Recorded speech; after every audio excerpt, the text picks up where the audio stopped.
చెప్పు ప్రసాదు, ఎవరికైనా బాగోలేదా?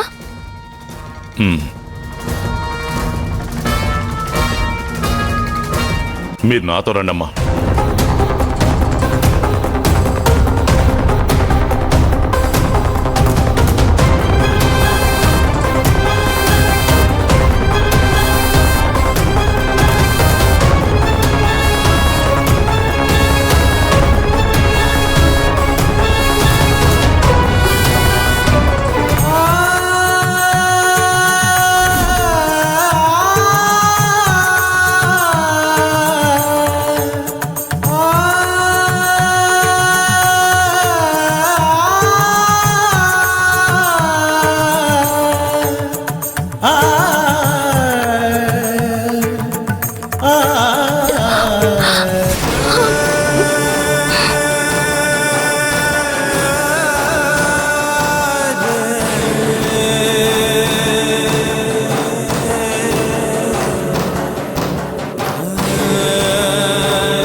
అన్నయ్య,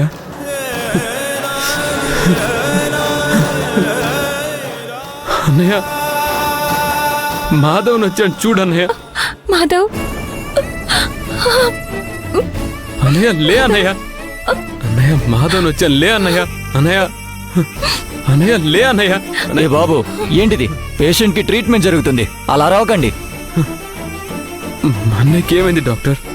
అసలు మా అన్నయ్యకి ఏమైందో ఏంటో అని ఇంట్లో అందరూ అల్లాడిపోతున్నాం. సడన్ గా ఇక్కడ ఏమైంది డాక్టర్ గారు? మా అన్నయ్యకి ఎలా ఉంది ఇప్పుడు ఆయనకి? యాక్సిడెంట్లో అతనికి బాగా గాయాలయ్యాయి. 2 రోజుల నుంచి చాలా సీరియస్ కండిషన్లో ఉన్నారు. 2 రోజుల ముందైతే మీరు చూడలేకపోయేవారు.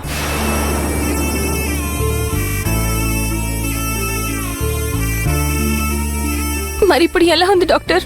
ప్రెజెంట్ అయితే out of danger. Physically is all right, కానీ మానసికంగా దేని గురించో బాధపడుతున్నారు. సో డిస్టర్బ్ చేయకుండా చూసి వెళ్ళిపోండి.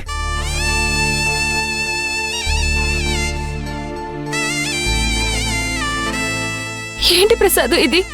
బావగారు కనిపించక ఇంట్లో అందరూ తిండి తిప్పలు మానేసి అల్లాడిపోతున్నారు. బావగారు ఇక్కడే ఉన్నారని ముందుగా మాకొక్క మాట కూడా చెప్పలేదు. ఇప్పుడు రాఘవ ఉన్న పరిస్థితికి చెప్పినా ఉపయోగపడే పరిస్థితులు లేవమ్మా.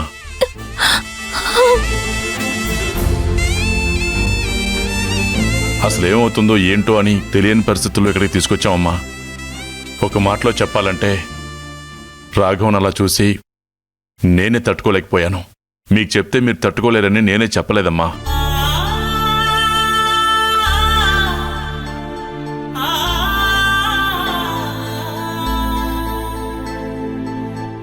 మా అన్నయ్య ఇక్కడ ఇలాంటి పరిస్థితుల్లో ఉన్నాడని తెలియక ఎక్కడెక్కడో వెతుకుతున్నాం మావయ్య గారు. ఏమైందో తెలీదు, ఎలా ఉన్నాడో తెలీదు, ఎక్కడున్నాడో తెలీదు. ఇంట్లో మా అమ్మ నాన్న అందరూ తిండి నిద్ర మానేసి అన్నయ్య కోసం ఎదురు చూస్తూ ఉన్నారు. మీరెంత బాధపడుతున్నారో నాకు తెలుసు, కానీ ఏం చేయను. నాకు రాఘవ ఉన్న పరిస్థితిని చూస్తే ఆరోగ్యం బాలేదని మీ అమ్మగారు ఏమైపోతారోనని బాధేసింది. అన్నంటే ప్రాణంగా బతికే నా అల్లుడు ఏమైపోతాడోనని భయమేసింది. అందుకే వెంటనే నేను ఫోన్ చేసి రాఘవ్ ఇక్కడే ఉన్నాడన్న విషయం మీకు చెప్పలేకపోయాను. ఇప్పుడైనా ఫోన్ చేశాను అంటే డాక్టర్ గారు పర్వాలేదు, అవుట్ ఆఫ్ డేంజర్ అని చెప్పారు కాబట్టే కనీసం మీకైనా ఈ విషయం చెప్దామని ఫోన్ చేశాను.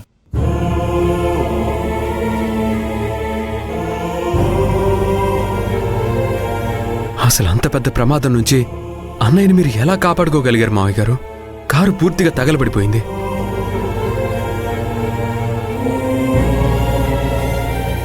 అన్నయ్యకేమైందో అర్థం కాక మేమంతా అల్లాడిపోతున్నాం. అలాంటిది మా అన్నయ్యని మీరు కాపాడారంటే మీ కాళ్ళ మీద పడి అనిపిస్తోంది. ఇందులో నా గొప్పతనం ఏం లేదు. కారు కాలిపోయినప్పుడు రాఘవ్ కారులోంచి బయటకు వచ్చి తనని తాను కాపాడుకున్నాడు. అక్కడే పడిపోయాడంట. చుట్టుపక్కల చూసిన వాళ్ళు తీసుకొచ్చి హాస్పిటల్లో జాయిన్ చేశారు. చూసిన వాళ్ళు ఎవరు గుర్తుపట్టి ఇలా మీ అల్లుడి గారికి అయ్యింది, గాయాలతో హాస్పిటల్లో ఉన్నారని చెప్తే రాఘవ్కి ఏమైందో అని కంగారు పడిపోయి కంగారుగా వచ్చాను.